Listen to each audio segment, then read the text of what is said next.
nous intéresser aux signes des fonctions polynômes du second degré. Avant de se lancer dans les tableaux de signes de ce type de fonction, on va faire quelques petits rappels. Voyons tout de suite ce qu'est une fonction polynôme du second degré. Donc, rappelez-vous, une fonction polynôme du second degré, c'est une fonction de la forme ax au carré plus bx plus c. Pour trouver le signe d'une fonction, de manière générale, il faut toujours qu'on trouve les racines de cette fonction. Qu'est-ce que c'est les racines d'une fonction? Les racines d'une fonction, ce sont les valeurs qui annulent la fonction. Il faut donc, à chaque fois qu'on fait un tableau de signes, chercher quand est-ce que la fonction est égale à 0. Donc ici, on va essayer de chercher quand est-ce que ax au carré plus bx plus c est égal à 0. Pour chercher et résoudre cette équation, il faut qu'on fasse une équation du second degré. Vous pouvez d'ailleurs regarder ma vidéo qui traite du cours sur les équations du second degré ainsi que des exemples, mais je vais vous faire ici un récapitulatif rapide. Donc, première chose à faire pour résoudre une équation du second degré, on se souvient, il faut calculer le discriminant. Donc, première chose à faire, on calcule le delta. Delta, la formule, tout le monde s'en souvient, c'est b carré moins 4ac. Formule à connaître par cœur, bien sûr. Ensuite, en fonction du signe de delta, on va avoir 3 cas à distinguer. Donc, je vous note 3 cas différents. Voyons tout de suite le premier cas. Donc, le premier cas, c'est lorsque delta est inférieur à 0. Qu'est-ce que ça signifie? Ça veut dire que votre fonction f, elle n'admet pas de racine. Elle n'est jamais égale à 0. On a beau remplacer x par n'importe quelle valeur, on ne trouvera jamais 0. Donc, la fonction ne s'annule jamais. Deuxième cas, c'est le cas où delta égale 0. Dans ce cas-là, ça signifie que votre fonction, elle admet une racine. Donc, f admet une racine. On a une seule solution à l'équation f de x égale 0. Et cette solution, on a une formule pour la trouver. Rappelez-vous, x0 égale moins b sur 2a. Et enfin, le dernier cas, c'est le cas où delta est supérieur à 0. Et dans ce cas-là, votre fonction f, elle admet 2 racines. Donc, on a 2 solutions à l'équation f de x est égal à 0. Et encore une fois, on a les formules pour trouver ces solutions. Rappelez-vous, x1 égale moins b moins racine de delta sur 2a et x2 qui est égal à moins b plus racine de delta sur 2a. Voilà les petits rappels qui vont nous servir pour ensuite pouvoir déterminer le signe d'une fonction polynôme du second degré. Pour déterminer le signe d'une fonction du second degré, on va avoir besoin de 2 choses très importantes. Le signe de a et le signe de delta. Rappelez-vous déjà qu'une fonction polynôme du second degré est toujours représentée par une parabole et le signe de a nous indique si la parabole est tournée vers le haut lorsque a est positif ou vers le bas lorsque a est négatif. Donc je vais vous présenter les différents signes que l'on peut avoir dans le tableau suivant. Donc on va avoir le cas où a est supérieur à 0 et le cas où a est inférieur à 0. Dans ce cas-là, on va avoir des paraboles qui seront tournées vers le haut. Dans ce cas-là, on va avoir des paraboles qui seront tournées vers le bas. De plus, le signe d'une fonction polynôme du second degré va dépendre du signe de delta. En effet, en fonction du signe de delta, on peut avoir 0, une ou 2 racines, et du coup, ça va influer sur le signe de cette fonction. Donc, on va présenter les 3 cas possibles. Le cas où delta est négatif, le cas où delta égale 0 et le cas où delta est positif. Hop. Et hop. Commençons tout de suite par le premier cas. A est positif, donc on a une parabole qui est tournée vers le haut, et de plus, notre delta est négatif. Si delta est négatif, on a vu, ça signifiait que la fonction n'admettait pas de racine. Concrètement, graphiquement, qu'est-ce que cela signifie? Donc je vais vous faire un petit schéma et je vous conseille de le faire à chaque fois que vous devrez trouver le signe d'une fonction polynôme du second degré. Apprendre ce tableau que je vais vous faire par cœur n'a pas trop de sens à proprement parler. Enfin, c'est complexe et je trouve ça un peu inutile de l'apprendre par cœur. Par contre, si vous le comprenez, si vous comprenez qu'à l'aide d'un schéma, on peut toujours retrouver le signe d'une fonction polynôme du second degré, vous verrez que ça va être très simple. Donc, on va faire ici un petit schéma. Notre fonction est tournée vers le haut puisque a est positif et delta est inférieur à 0, il n'y a pas de racine. Il n'y a pas de racine, qu'est-ce que ça signifie? Ça veut dire que votre parabole, elle n'est jamais égale à 0. Elle ne touche jamais l'axe des abscisses. Donc votre parabole, elle peut ressembler à quelque chose comme ça. Elle est tournée vers le haut, elle ne touche jamais l'axe des abscisses. Quel est le signe de cette fonction?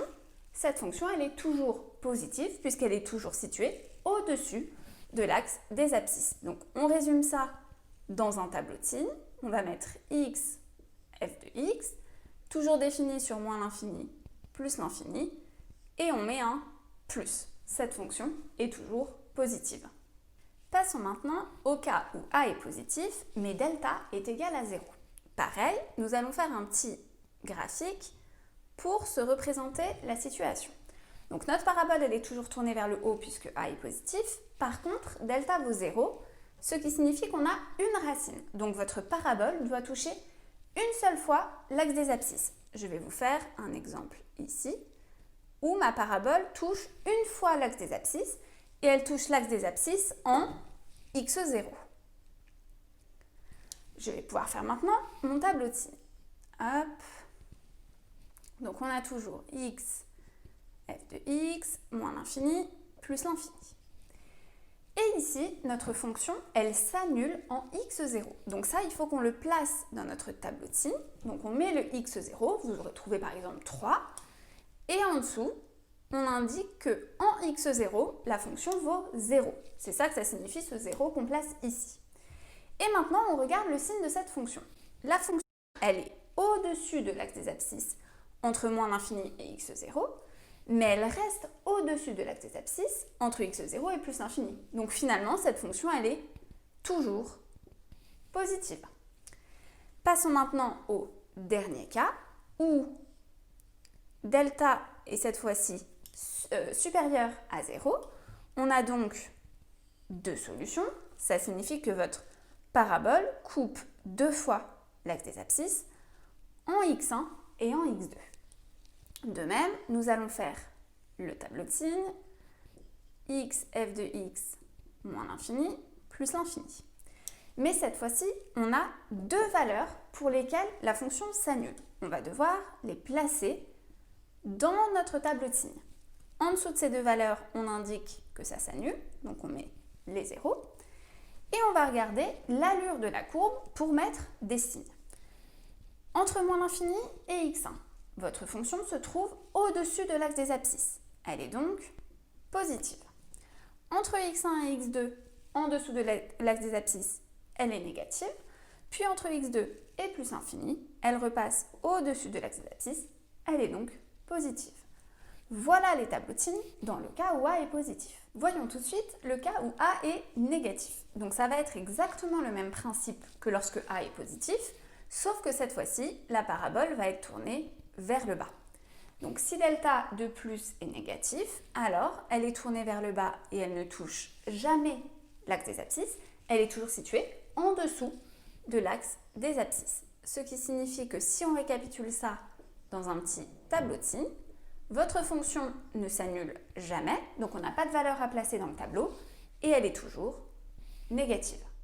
Passons au cas où delta, cette fois-ci, est égal à 0. Cela va signifier pour notre courbe qu'elle touche une seule fois l'axe des abscisses en x0. On peut donc faire un tableau de signes x, f de x, moins l'infini, plus l'infini. Et on doit placer x0, qui est la valeur d'annulation. On met donc un petit 0 dans le tableau. Et on va regarder où se situe la parabole par rapport à l'axe des abscisses. Ici, elle est en dessous de l'axe des abscisses jusqu'à x0 et elle reste en dessous de l'axe des abscisses après x0. Elle est donc toujours négative. Et enfin, le dernier cas, où delta cette fois-ci est plus grand que 0, on a donc deux racines, rappelez-vous, ce qui signifie que la parabole touche deux fois l'axe des abscisses en x1 et en x2, ce qu'on peut récapituler dans le tableau de signes suivant, x, f de x, moins l'infini plus l'infini. On place nos deux racines dans le tableau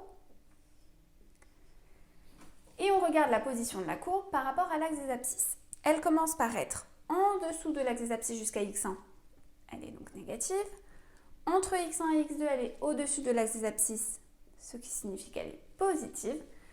Et enfin, entre x2 et plus l'infini, elle repasse en dessous de l'axe des abscisses, elle est donc négative. Et voilà les 6 cas de figure pour trouver le signe d'une fonction polynôme du second degré.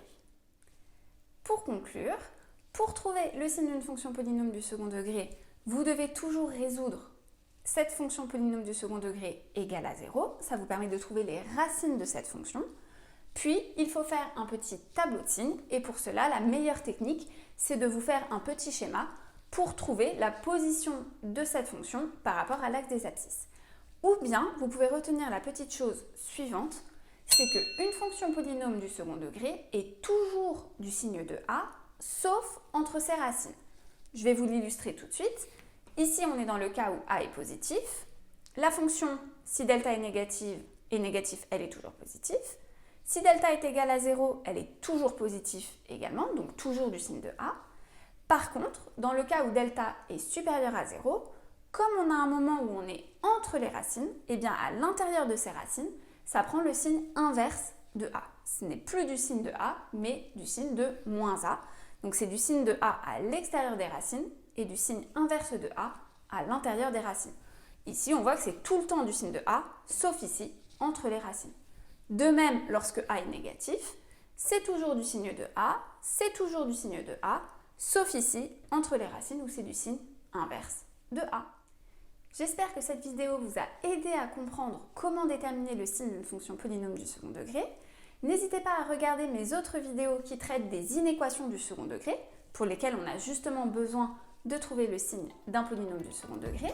N'hésitez pas également à vous abonner à ma chaîne YouTube et à me poser toutes vos questions en commentaire. Je vous dis à très bientôt les loulous!